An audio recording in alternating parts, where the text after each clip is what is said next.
Alright, we're back at it. I don't have much to say for an intro, so let's just go ahead and get right into this ranking.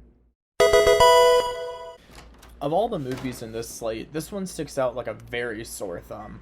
Mind you, I don't think the Joker is terrible, but it has a lot more holes than anything else on this list. Starting with the good of the movie though, the score is absolutely fantastic. Hildur Guðnadóttir has done some amazing work within the field of music, last year simply doing Tar and Women Talking, but to me, this score is better than both of those.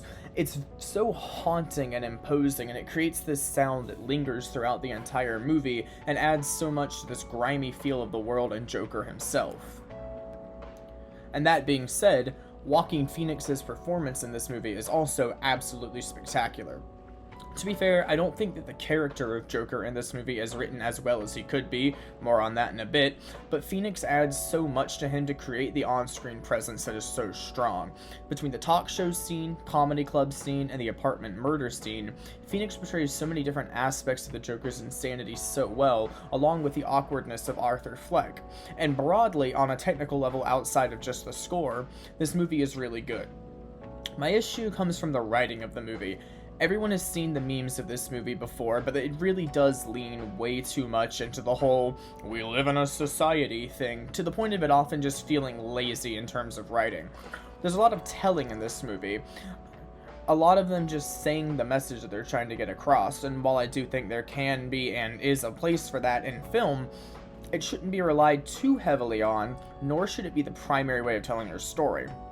Also, I understand that influence is a thing that exists, but this movie very much is ripping off Scorsese and doing it about a 60% as well as he could. The writing also suffers from mixed signals that it was so annoyingly close to avoiding. Throughout the entire movie, they're building up Arthur Fleck's entire life as hell, and that's why he becomes Joker, and then right before he actually does, they try to shoehorn in the "I had a bad day" idea from The Killing Joke, which just completely undermines their message. I'm not kidding that when he said that line in the movie, I took an entire point off of the score. I don't have a problem with changing the idea of Joker away from one bad day to a lifetime of misery, but if that's how you're gonna do it, go full tilt. Fully commit instead of throwing in a line that undermines the rest of it and tries to tie it back into the one bad day idea. I don't hate this movie by any means, and hell, I was even surprised by how much I actually ended up liking it, but it is easily the worst of this slate, and had it been cut for something like Knives Out, The Lighthouse, or Uncut Gems, I would not have minded at all. Dad movies are fun, right? I'll be the first to say that I'm not honestly sure why this movie got nominated, but I'm definitely not complaining that it did. I'm sure that acting isn't the primary reason that anybody wants to watch this movie, but it is one of the best parts of it. The combination and performances of Matt Damon and Christian Bale work so well together. This dynamic between the two of them, with Damon being the more straight-faced, serious businessman and Bale being this smarmy race car driver who doesn't like taking orders, works really well and fits the thematic undertone of the entire movie. However, we all know why you want to watch this movie, we all know why people want to watch this movie, want to see cars go vroom. And let me tell you, the cars do indeed go vroom in this movie. A lot. This movie is at its best in any of the race scenes, and I'm going to highlight the final scene where it balances high-speed car racing with a sort of corporate thriller in the pit in a much more effective fashion than it should really be possible. This movie could probably be a little bit shorter. It clocks in at a crisp 2.5 hours, but it never makes you feel that runtime, which is crucial for a movie like this. Again, it's hard to really criticize this movie since it executes its idea and its formula at such a high level, this high-stakes blockbuster with a little bit of a corporate movie in there. But to me, that's kind of why it finds itself here at number 8. It's a great execution of a great formula, but it's nothing that's overly special, which all of the movies ahead of it have going for them. But still, this movie is incredible, and it's fun. Don't lie to yourself. If you had asked me about this movie right after I watched it, I'd probably have said that this was in the top 3 of this year. However, after watching some of the others and subsequently reflecting on this one, it does find itself down a bit lower. But I think this movie is absolutely amazing, and it is probably my favorite war movie. There's a couple that I would need to rewatch to see, but at the moment I would say this is my favorite war movie. However, war movies as a genre aren't necessarily my favorite. However, I keep saying however, 1917 is such a triumph in the technical department. The one take nature of this movie adds so much from a thematic standpoint, revolving around two soldiers being sent out on a mission to prevent a attack. Once they go out, they're on their own. This is World War One. This is the year 1917. They don't contact their commanders. Never cutting away from them feels and creates this feeling of isolation that I don't know how you would have accomplished really in any other way as effectively.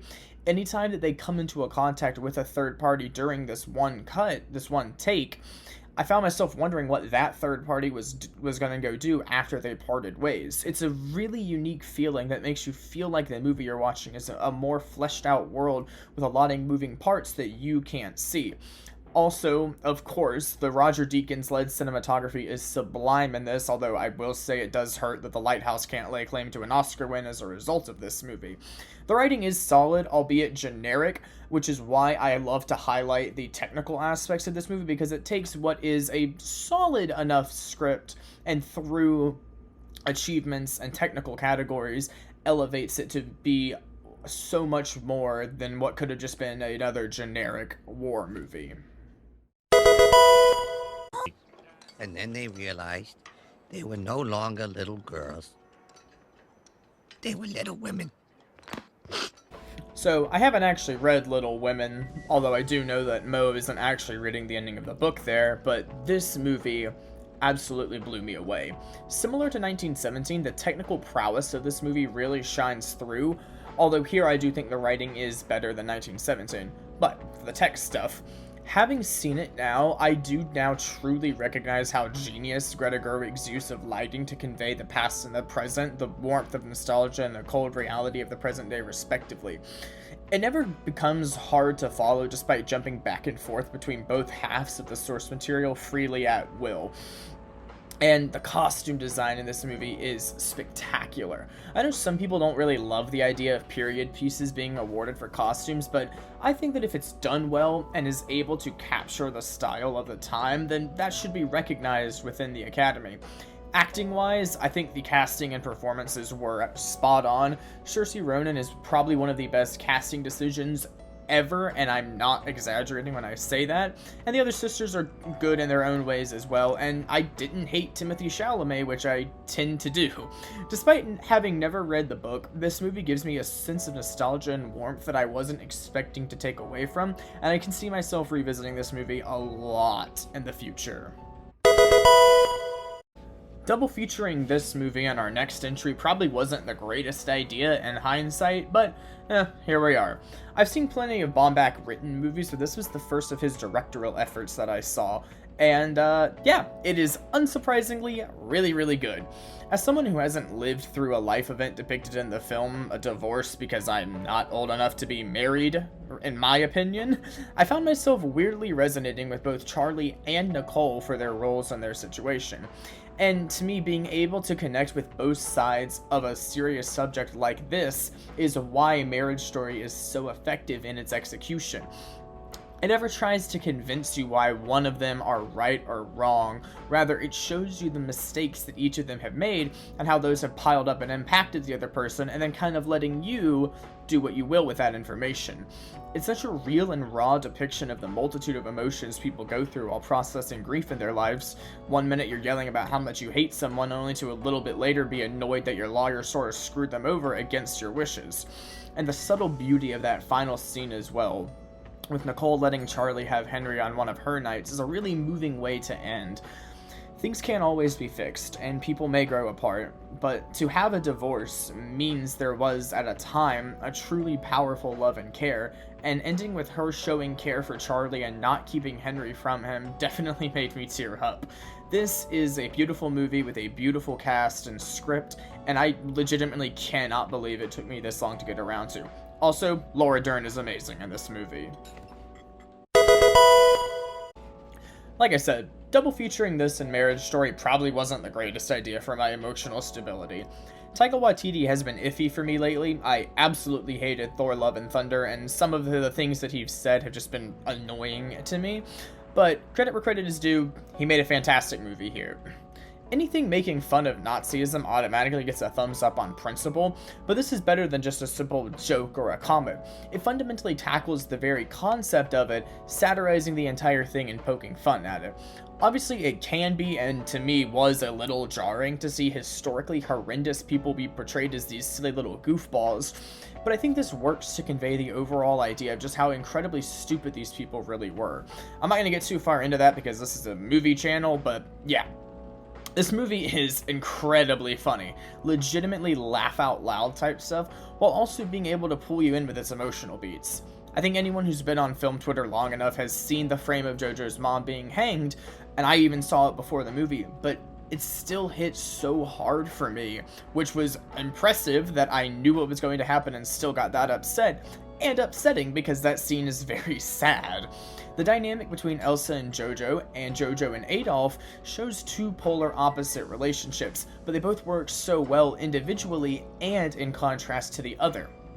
The uncertainty that slowly morphs into a trust that Jojo feels with Elsa, and the inverse of that with Adolf, is a really nice juxtaposition, culminating in easily the best line of the movie. My expectations for this movie were admittedly jumbled, but what I got was a spectacular satirical black comedy with some of the funniest and most emotionally dense scenes in any movie. I'll be honest, when I started this slate, I kind of expected this to be number 1 again. I'd rewatched it earlier this year and absolutely loved it, and I just kind of assumed it would stay at the top. And while yes, it is still in the top 3, and yes, I do still love this movie, the other two I found to be a little bit better, egged on by how good they were, and a minor issue that I had with Once Upon a Time in Hollywood on my rewatch. That being, there's a lot of downtime in this movie. Some scenes kind of just drag on and don't really add much to the movie, like some of the many driving scenes. Now, I definitely don't think that these ruin the movie, or even make me like it all that less, but it's just something I noticed this time around that I hadn't before. But regardless, this movie is still incredible. Movies about Hollywood tend to be really good, or at least I tend to really like them, and here is no exception. It tackles two different ideas. The one that I choose to focus on for this segment is the idea of a fading star in Hollywood. The story surrounding Rick Dalton and his struggle with his limelight going out is where a lot of this movie spends its time, and to me is the best part of the movie. Seeing Dalton have to make choices about what movies he wants to do, sometimes doing things he doesn't even really want to, as well as dealing with his performance quality on sets is a very compelling character arc. He also, hands down, has some of the best lines of any of these movies. Seriously, his dialogue in this movie is sublime. A lot of this movie kind of just feels like such a vibe, just drifting around a 1960s Hollywood and seeing all the crazy things that came along with that, and of course, how can we forget that end sequence at the house? I don't even need to say anything about that, just watch the sequence and you'll know what I mean. It is fantastic and the perfect way to end a spectacular movie. I've said many times before that I love long movies, and this one did not disappoint. This behemoth of a film clocks in at 3.5 hours, but it more than warrants its runtime. Scorsese again tracks the real life of a gangster, here being Frank Sheeran, over the span of several decades, documenting the ups and downs, the betrayals and the triumphs, everything that comes along with it. And this story warrants the meticulous precision of detail and large allocation of time that it receives, since as a result of these factors, we get such a fleshed out cast and world that never fails to keep your attention. Each new key player that gets introduced into the movie adds another layer of depth into the story, from Russell to Jimmy Hoffa and all the smaller guys, and never feels like they just throw someone new and random in, rather they add a new character into this already loaded world to further raise the stakes. The main three performances of De Niro, Pesci, and Pacino are simply incredible, and the de-aging was very impressive, albeit not perfect, but for what it was and what it had to do, it executed at a very high level. I have not seen a lot of Scorsese's work, but as a direct result of how much I liked this movie, I've made a point to see more, and specifically, I cannot overstate how excited I am for Killers of the Flower Moon later this year. Is anyone surprised? I could just end the video here, and I don't think anybody would really question that. We all know how absolutely amazing Parasite is, and rewatching this after a couple years made me once again realize how much of a modern masterpiece this movie truly is.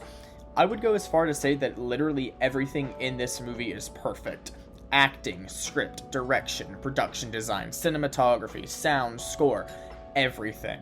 I know that it won Best Picture and all, but it feels like this still didn't get as much as it deserved.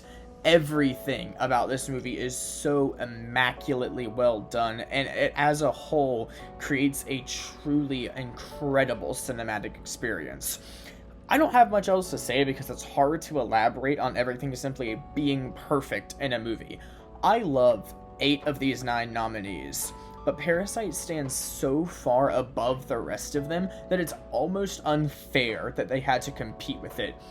Easily deserving of the win for Best Picture, and easily one of the best to ever win it in the history of the Academy Awards.